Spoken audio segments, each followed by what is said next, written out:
Hello everyone, আসসালামু আলাইকুম। সবাইকে আমন্ত্রণ জানাচ্ছি আমাদের সবার প্রিয় শো নারী উদ্যোক্তার সাফল্য অনুষ্ঠানে, এবং সাথে আছি আমি হাসিনা হাসান নাহার। প্রিয় দর্শক, প্রতি পর্বে আমাদের স্টুডিওতে একজন নারী উদ্যোক্তা আমন্ত্রিত থাকেন। তিনি পুরো অনুষ্ঠান জুড়ে আমাদের সাথে থাকেন। তার জানা অজানা সকল তথ্য আমরা জানি, এবং তিনি কিভাবে একজন সফল নারী উদ্যোক্তা হয়ে উঠলেন সেই গল্পটাও আমরা তার কাছ থেকে শুনি। চলুন দর্শক, আমরা চলে যাই আজকে আমাদের আমন্ত্রিত অতিথি সুলতানা আহমেদের কাছে। কেমন আছেন আপনি? আসসালামু আলাইকুম আপু। ওয়ালাইকুম আসসালাম। কেমন আছেন আপনি? আমি তো আলহামদুলিল্লাহ খুবই ভালো আছি, কারণ আপনাকে আমি পেয়ে গেছি। আপনি কেমন আছেন? আলহামদুলিল্লাহ আপু, ভালো আছি। আর আপনার মতো মানুষের কাছে থাকতে পেরে আরো ধন্য আমি। আপনাকে কিন্তু আজকে খুবই প্রিটি লাগছে, মাশাআল্লাহ। আপনাকেও সবসময় প্রিটি লাগে, এখনো বলছি আরো বেশি প্রিটি লাগছে। Thank you so much. আপনার জন্ম, বেড়ে ওঠা, শৈশব কোথায়? ঢাকাতেই। সব ঢাকাতে? সব ঢাকাতেই। জন্ম বেড়ে ওঠা আমরা ঢাকাতেই। পড়ালেখা সব? পড়ালেখা ওইখানে। আপনার উদ্যোগের নাম কি এবং কবে থেকে শুরু করেছেন? আমার উদ্যোগের নাম হচ্ছে সুলতানাস ফুড স্টোরিজ। আর এটা 3 থেকে 4 বছর হয়ে যাবে। 3 থেকে 4 বছর। হ্যাঁ, আসলে কি তখন ছবি কি শুরু করেছেন? না না, তারও আগে থেকে, কিন্তু ছবি টবি মোটামুটি পোস্ট করা হয় না, কিন্তু আমি কাজটা করে গেছি। অফলাইনে করছেন অনেক বছর, বাট অনলাইনে আপনার 3 ওইভাবে থেকে 4 ছিলাম না। বছর। না, আচ্ছা আচ্ছা। আপনাকে অনুপ্রেরণা বা উৎসাহ কে দেয়? এই যে পেজ খুললেন, এই যে অনলাইনে আসলেন, অফলাইনে তো ছিলেন আগে থেকে।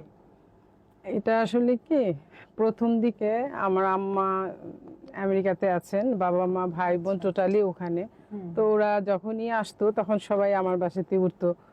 তখন থেকে মানে আমি জানি না, আমার রান্না সবাই হয়তো পছন্দ করে, মানে আমার গেস্টরা সবাই আমার কাছেই আসে, সবসময় বলে যে আপুর কাছেই থাকবো, আপুর কাছেই খাবো।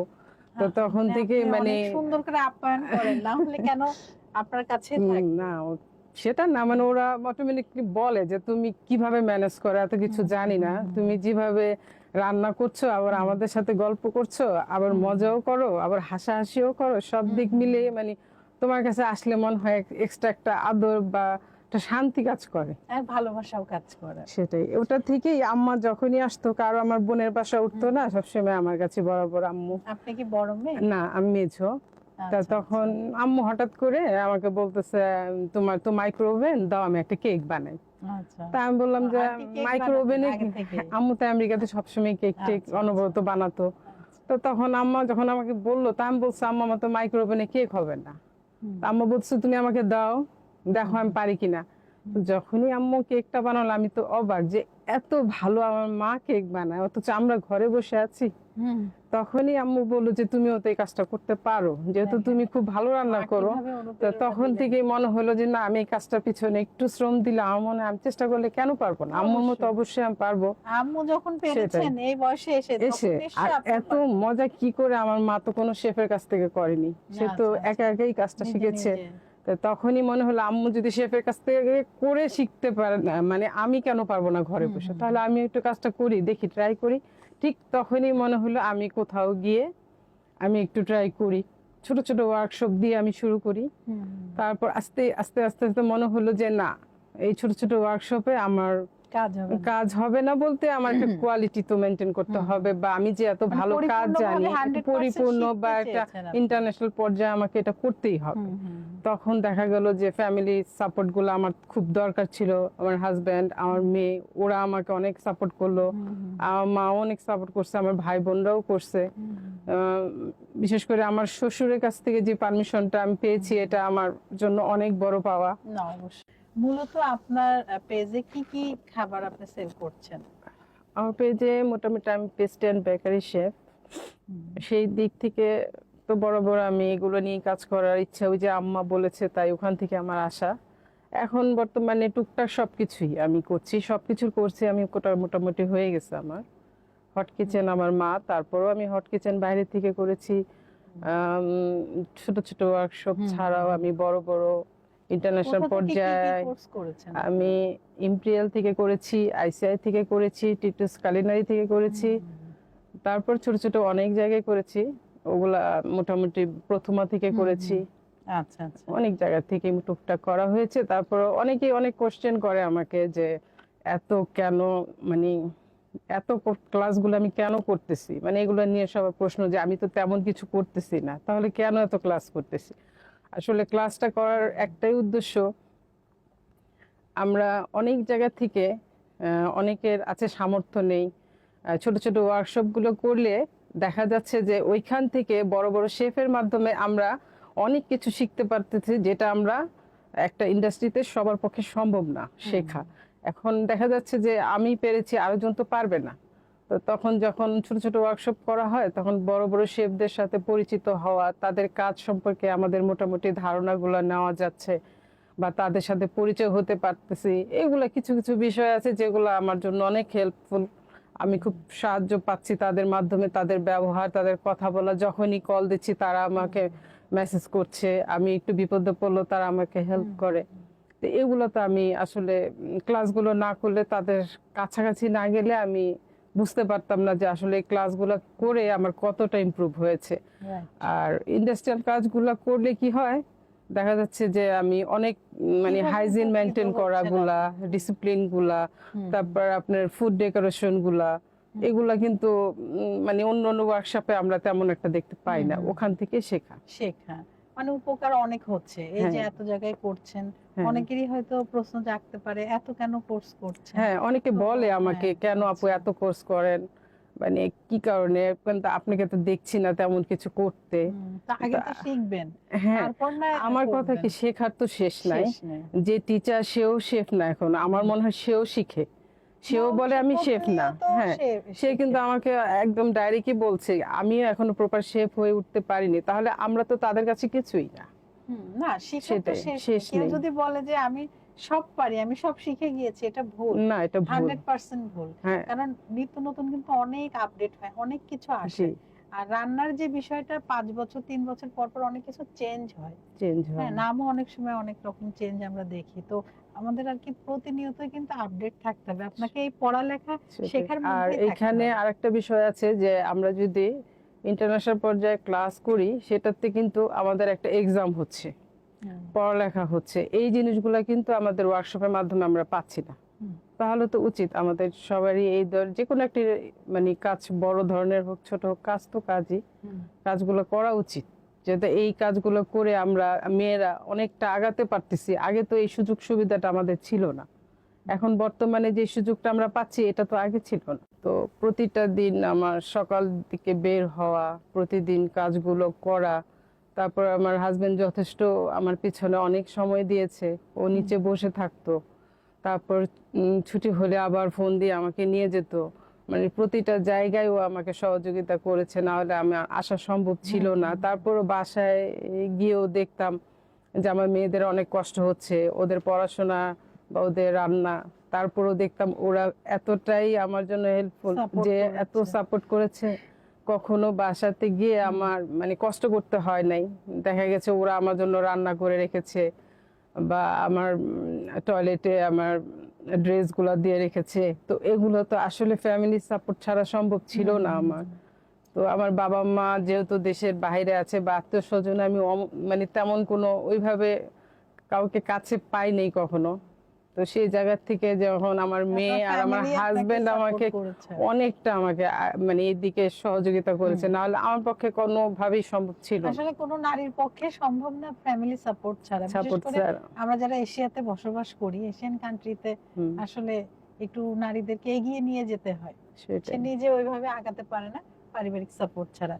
তো যারা নতুন আসতে চান এই বিজনেসে বা এই সেক্টরে, সেটাই তাদের আপনার পরামর্শ কি? তাদের আমার পরামর্শ বলতে, আমি সুলতানাস ফুড স্টোরেজের বিষয়ে আমি কিছু একটু বলি। আমার এই পেজটা থেকে অনেকেই হয়তো বা আপনারা হোমমেড খাবার নিয়ে একটু করতে থাকেন, যে অভিযোগ আছে যে কেন দাম, বা কেন এটা বাইরে এত আপনাদের কাছে কেন। এখন আমার কাজটা আমি নিজের হাতে করি, আমি হাইজিন মেনটেন করি, যেহেতু আমার কাজগুলো আমি আমার মন থেকে করি, যেটা আমার বাচ্চা খেতে পারে ঠিক সেটাই আমি করার জন্য আপ্রাণ চেষ্টা করি। আমার কোনো মানে বাহিরের কোনো লোক দিয়ে আমি কখনোই কোনো কাজ করি নাই। আমি আমার নিজের হাতে যতটুক সম্ভব আমার বাচ্চা খেতে পারবে ঠিক ততটুকুই আমি ফুডগুলাতে দেওয়ার চেষ্টা করি, ইভেন আমার যেহেতু বাবা মা দেশের বাইরে আছেন, ভাই বোন, আমি চেষ্টা করি ওইখান থেকে ফুডগুলো কালেক্ট করার জন্য, কালার, জাস্ট ফ্লাওয়ার, Texture সব হ্যাঁ যেন সবকিছুই আমি সুন্দর, আপনাদের খুব একদম ভালো জিনিস দেওয়ার hygiene চেষ্টা maintain করি। করে করেন। আপনারা যদি আমাকে বিশ্বাস করেন, আমি মনে করি আপনাদের কখনোই কোনো খারাপ ফুড আমার হাত থেকে ইনশাল্লাহ যাবে না। আর এসব ফুডের বিষয়টা খুব সেনসিটিভ, কারণ আমি নিজে আগে খেয়ে দেখি, যদি আমার কিছু হয় আগে আমার হবে। এটা আমাদের শেফদের কাছ থেকেই শেখা। তারা বলতো আমাদের যে যদি খেয়ে মরি আগে আমরা মরবো, তারপর আপনারা। তাহলে আমি যখন ফুডটা আপনাকে ডেলিভারি দিচ্ছি, আমি আগে টেস্ট করি, তারপরেই আপনাদের কাছে পাঠানো হয়, যাতে আপনাদের সমস্যা না হয়। আর সেই ফুডটা আমি নিজে খাই, আমি খাওয়ার পরে আপনাদেরকে দিচ্ছি, কারণ যদি কোনো সমস্যা হয় সেটা আমার হবে, তারপর আমি আপনাদের দিব। এটাই আমি সবসময়, জানি না সবাই কি করে, বাট আমি চেষ্টা করি এভাবেই ফুডটা দেওয়ার জন্য। এবং আমি যে ফুডটা আপনাদের দিচ্ছি ঠিক সেটা আমি আবার সেদিন বাসায় সবাই মিলে আমরা খাচ্ছি। হ্যাঁ, আমরা কিন্তু আমি এখানে ভেজাল দেখছি কোনো কিছুই দিচ্ছি না। এবং আপুকে আমি কিছুদিন আগে এমনিতেই খাবার দিয়েছি শখের বসে, হ্যাঁ, সে বাট আপু যে ভর্তা, লাইভে নানান চলে আসবে সেটা নানান আমার কোনো পদের ধারণা ছিল ভর্তা, না। মানে এত মজা ছিল আপুর প্রতিটা ভর্তা। এবং উনি খিচুড়িও দিয়েছিলেন, আর হচ্ছে হোয়াইট, ওইটা কি জানি নাম ছিল, খুদের ভাত, খুদের ভাত। খুদের ভাত, হ্যাঁ। খুদের ভাতটা চমৎকার ছিল, খিচুড়িটা ও মাই গড, আর ভর্তাগুলো যে কি ইয়ামি ছিল। আমি না পারতেই লাইভে চলে আসলাম, মানে আমি নিজেকে আর কন্ট্রোল করতে পারিনি। পরে লাইভে এসে আমি সবাইকে জানালাম যে এত সুন্দর সুন্দর খাবার আপু আমার জন্য পাঠিয়েছে, এবং আমার বাসায় সবাই অনেক পছন্দ করেছে। এখানে কিন্তু আপু অনেকগুলো হ্যাঁ, খাবার এনেছেন, আজকেও আপনি আমি একটু কিছু দেখান। খাবার এনেছি আপুর জন্য, যেমন আপুর জন্য একটু ব্রাউনি এনেছি। আচ্ছা দর্শক, কি দারুণ দেখতে, ও মাই গড, কি একটু পরিমাণ taste করো। লোভনীয়, আপনারা দেখতে পাচ্ছেন। হুম, মুখে দেওয়ার সাথে সাথে সফট। আমরা কিন্তু অনেক ব্রাউনি দেখি একটু হার্ড হয়, কিন্তু আপনারটা না। এটা হচ্ছে আপনার, রেসিপিটা দারুণ। এটা হচ্ছে কোকোনাট পাউন্ড কেক। ও আচ্ছা, এখানে দেখেন কোকোনাটের কালারটা কতটা ইয়ামি এসেছে, সুন্দর। মানে একদম হুম মুখের মধ্যে একদম নরম হয়ে গলে যাচ্ছে। Thank you, thank you. খুবই সুন্দর আপু। আরো তো আছে, খুবই চমৎকার আপনার জর্দা ব্রাউনি। এটা, হ্যাঁ, দেন। এটা ব্রেড আছে, একটা বাটার পন। আপুর হাতে ব্রেড এই যে আইটেমেও দেখেন যে কি কোনো কিছু সুন্দর। অর্ডার করতে পারেন, হ্যাঁ, যে bread, কোনো কিছু। আপনারা শুধু যে আমার পেজে আছে তা না, আপনারা যে কোনো সময় আমাকে যে কোনো ফুড যদি বলেন যে আপু আমাকে এটা করে দেন, আমি কতটা করে দিব ইনশাআল্লাহ। সফট আমি দেখলাম, মানে ছিঁড়ে এই যে দেখেন একদম মিলে গেল, মানে পুরাই সফট। এই যে হাত দিলে দেবে যাচ্ছে। এটা আমার পেজে খুব ভালো রিভিউ। ওয়াও, এই মালাই জর্দাটা সবাই খুব, এটার উপর আমি কিন্তু এই কাজটা করতে চাই না, আপনারা আমাকে করিয়েছেন। সবাই চাচ্ছেন যে মালাই জর্দা আমরা ও খাবো। মাই গড, দেখেন দর্শক হুম। কি সুন্দরভাবে উনি হচ্ছে এটা সাজিয়েছেন। আপনার এটা দেখে তো এত লোভনীয় লাগছে। তো আচ্ছা, আমি ঠান্ডা একটু হয়ে টেস্ট গেছে। করে বলি। হুম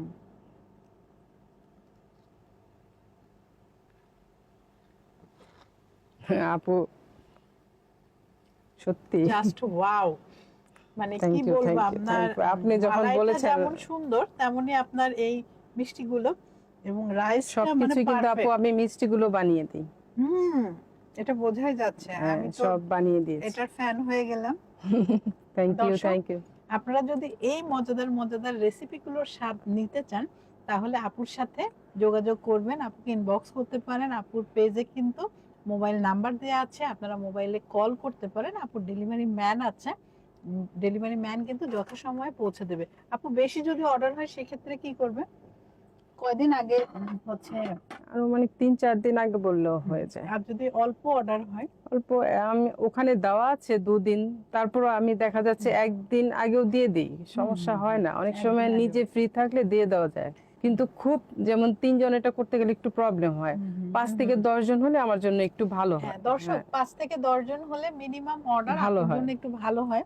এটা সবার আর ক্ষেত্রেই যে কোনো হয়। ফুডে আপনার বন বলেন বা ব্রেড আইটেমে আমার কুকিং বেকিং 2টা বা যে কোনো 3টা হলে আমার জন্য একটু ভালো হয়। ভালো হয়, একটু বেশি করে ভালো দিলে হয়, হ্যাঁ। ওনার জন্য ভালো আর হয়। এটা রেখে খাওয়া যায়, আর সমস্যা নেই। আপনারা যে ডেলিভারি চার্জটা দিবেন আপনাদের জন্য ভালো হবে, একবারে আসলো হ্যাঁ। চার্জটা। তো আপু আর আপনার আমার হুম, পেজে আপনার ব্রাউন ব্রেডটা মোটামুটি খুব সবাই চাচ্ছে, কিন্তু ব্রাউন ব্রেড সম্পর্কে একটু বুঝতে হবে। ব্রাউন ব্রেডের যে দামটা, হুম, আপনি আগুরাতে যান বা যেখানেই যান, আপনার কত 8 পিসের দাম রাখছে ওনারা 150 টাকা। হুম, হুম, তাহলে আমি তো আর সেভাবে তৈরি করছি না, আমি হুম, তো খুব ভালো করে জিনিসটা আপনাকে বানিয়ে দেবো। তাহলে আমার প্রাইসটা কিছুটা হলো, যেহেতু আমি বাসায় রেডি করে দিব, হুম, হুম, হুম। তো আমাকে ওইভাবেই শ্রমটা দিতে হবে। না অবশ্যই। সেটার আপনাদের যে কোনো কিছুর প্রোডাক্ট আমি অবশ্যই রিজনেবল রাখার চেষ্টা করি। হুম, কারণ আমার হাজবেন্ডও মাঝে মাঝে বলে, তুমি যেভাবে ঘি দিচ্ছ, তুমি যেভাবে মানে জিনিসপত্রগুলা ব্যবহার করো, এগুলা কিন্তু তুমি বিজনেস করতে পারবে না। কিন্তু আমার আসলে সত্য কথা, আপনাদের জন্য আমার মন থেকে চাই আপনাদেরকে আমি ভালো কিছু খাবার দিয়ে আমি নিজে শান্তিতে থাকি, আমার ভালো লাগা মানে কাজ করে, উনি আপনাদের রান্না দিতে পারলে করতেও আমার পছন্দ শান্তি। করে। আর বিশেষ করে আমাদের দেশি, আমি বিক্রমপুরের মেয়ে, ও আমাদের হ্যাঁ, দেশি মানুষগুলো কি হয় জানেন, খাওয়াতেও পছন্দ করে আবার খেতেও পছন্দ করে। হ্যাঁ, তা তো আমরা অবশ্যই। অলওয়েজ চেষ্টা করি মন থেকে দেওয়ার জন্য, বেশি বেশি ফুড আমি পরিমাণের চেয়েও বাড়িয়ে দিই। ওইটা আমরা বলি যে এই পরিমাণ, কিন্তু আসলে না দিতে গেলে হয় না আপু, হয় আমি না। কেকেও কেকের পারি না। ক্ষেত্রে মানে এটা মানে একদম আমরা বলি যে হ্যাঁ আমরা 1 কেজি বা 1 পাউন্ড দিব, আসলে সেখানে দেখা যায় 2 পাউন্ড 2 পাউন্ড চলে দেড় যায়। পাউন্ড চলে আসে। সেটাই তো আপনার ভবিষ্যৎ পরিকল্পনা কি? ভবিষ্যৎ পরিকল্পনা টুকটাক অনেক কিছুই আছে। এখন এগুলা কি আসলে, যেহেতু বাবা মা বাইরে আছেন, হুম, ওটার পরিকল্পনা তো আছেই, সেটা লং প্রসেস। হুম, ওটা কবে যাব সেটার উপর ডিপেন্ড করে তার আমার চলবে না। হুম, তো এখন বর্তমানে যদি আমি টুকটাক যে কোনো ইন্ডাস্ট্রিয়াল কাজের সাথে যুক্ত হতে হুম, পারি, হুম, বা নিজে কোনো ইনস্টিটিউটে কাজ করতে পারি। হুম, আর আমার একটা প্ল্যানিং আছে, যদি আমি আসলেই ভালো কিছু করতে পারি, হুম, আমি গরিবদের জন্য একটু কিছু, যারা আছে অসহায় অসহায়, দুস্থ। কাজ করতে পারতেছে না টাকার হুম, অভাবে, যেটা আমি প্রথম দিকে। আর একটা বিষয় একটু জানাই, আমার এই মানে ক্লাসগুলো যে আমি করেছি, সম্পূর্ণ আমার নিজের টাকা দিয়ে আমি ক্লাসটা করেছি। আমি যত ক্লাস করেছি, আমি কোনোভাবে আমার হাজবেন্ডকে আমি এই ব্যাপারে বিরক্ত করি নাই। এটা মানে আমার একটা আমার মনে হয়েছে, এটা আমি শান্তি পাচ্ছি করে, যে আমার কারোর বলার দরকার নাই, আমার যেটা ভালো মনে হয় ওটাই আমি করেছি।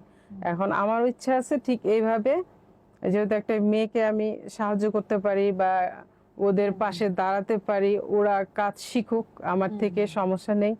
ওরা কাজ যদি করে আরো সামনের দিকে আগাতে চায়, তো আমি আছি আপনাদের জন্য। বাহ আমাকে ফোন দিলে চমৎকার! হবে, আমি ইনশাল্লাহ চেষ্টা করব এমনিতেই আপনাদের ক্লাস করাবো। বাহ চমৎকার! আপনি অনেক ধন্যবাদ। মানবিক কাজ করছেন। খুবই জেনে ভালো লাগলো। মানে আসলে তো আমরা যে কাজটা করছি, রান্নার যেই কাজ, এটা তো আসলে একটা সেবামূলক কাজ। সেটাই। সেটাই। তো মন মানসিকতাও অমনই রাখা উচিত। তো আপা আমরা কিন্তু কথা বলতে, বলতে অনুষ্ঠানের একদম শেষ দিকে শেষ চলে দিকে এসেছি। চলে এসেছি। তো আপনার কেমন লাগলো এই নারী উদ্যোক্তার সাফল্য অনুষ্ঠানে এসে? ভালো, মানে কি বলবো, আজকে আপনার জন্য আজকে আমি এই জায়গায় আসতে পেরেছি, অনেক কথা বলতে পারলাম। আরো অনেক কিছু বলার ছিল। আমারও নেক্সট প্রোগ্রামে আপনাকে আমার আনা আরো হবে। অনেক কিছু বলার ছিল, আমি খুব ইমোশন হয়ে গিয়েছি আমার শ্বশুরের কথা মনে করে। আপনারা কিছু মনে করবেন না, সরি। আমার মা আপনাকে দেখেছে, আচ্ছা, ওই আচ্ছা। লাইভটা দেখেছে, আমি খুব খুশি। তাই না? বলছে খুব মিষ্টি, ওকে দেখে খুব ভালো লাগছে আমার। আন্টি আপনি যদি আমাদের এই অনুষ্ঠানটা দেখেন, আপনাকে ১ম এ জানাচ্ছি আসসালামু আলাইকুম। আন্টি আপনার মেয়ে অনেক গুণী। তার হাতের রান্না খাওয়ার সৌভাগ্য আমার এবার ২য় বার আবার হলো। তো ১ম বার আমি অথেন্টিক যে খাবারগুলো ভর্তা ভাজি এগুলো খেয়েছি। আমার খুবই ভালো লেগেছে। আমি রিভিউ দিয়েছি, আপনি দেখেছেন। এবং 2nd টাইম আমাদের অনুষ্ঠানে উনি যে রেসিপিগুলো আনলেন, সত্যি অসাধারণ স্বাদ। মানে কিন্তু এখনো না মুখে লেগে আছে। তো আন্টি আপনি অনেক সুন্দর করে আপনার মেয়েকে শিখিয়েছেন। মায়ের কাছ থেকেই তো মেয়েরা শেখে। মাই তো আসল শিক্ষক। তো আন্টি আপনি বাংলাদেশে আসলে অবশ্যই আপনি আমাদের এই অনুষ্ঠানে আসবেন। আপনি আমন্ত্রিত থাকলেন। আপনি কবে আসবেন বাংলাদেশে জাস্ট এটা আমার নলেজে একটু দিয়েন। আন্টি ভালো থাকবেন এবং দোয়া রাখবেন। আমার মার জন্য, আমার বাবার জন্য দোয়া করবেন। আমার না আব্বু অবশ্যই। আছেন, আব্বুর কথা বলা হয় আচ্ছা, নাই। আচ্ছা। আব্বু অবশ্যই অনেক সাপোর্ট করে, যে কোনো হুম। কাজে আমাদের সবকিছুর জন্য উৎসাহ দেন। এরকম বাবা-মা হ্যাঁ, তো আমাদের আসলে দরকার। বাবা-মা তো বাবা-মাই। বাবা-মার বিকল্প কিছু নেই। সবার বাবা-মাই তার কাছে সেরা এবং পৃথিবীর সব বাবা-মা সারা জীবন ভালো থাকুক এবং দীর্ঘায়ু হোক এই কামনায় আমরা শেষ করছি আপা। আবার নতুন কোনো আয়োজনে আপনার সাথে আমাদের দেখা হবে। ভালো আর থাকবেন। আপনিও ভালো থাকবেন। আপুর জন্য, আপনাদের জন্য, আপনাদের অসংখ্য অসংখ্য ধন্যবাদ। আসসালামু আলাইকুম। ওয়ালাইকুম আসসালাম। দর্শক, আপনারা যারা এতক্ষণ আমাদের সাথে ছিলেন, আমাদের পাশে ছিলেন, আপনাদের সবাইকে অসংখ্য ধন্যবাদ। আবারও নতুন কোনো অতিথিকে নিয়ে আপনাদের সবার মাঝে আমি হাসিনা আনসার নাহার উপস্থিত হব। ততক্ষণ পর্যন্ত আপনারা সবাই ভালো থাকুন, সুস্থ থাকুন এবং আমাদের সাথে থাকুন। আল্লাহ হাফেজ। আল্লাহ হাফেজ।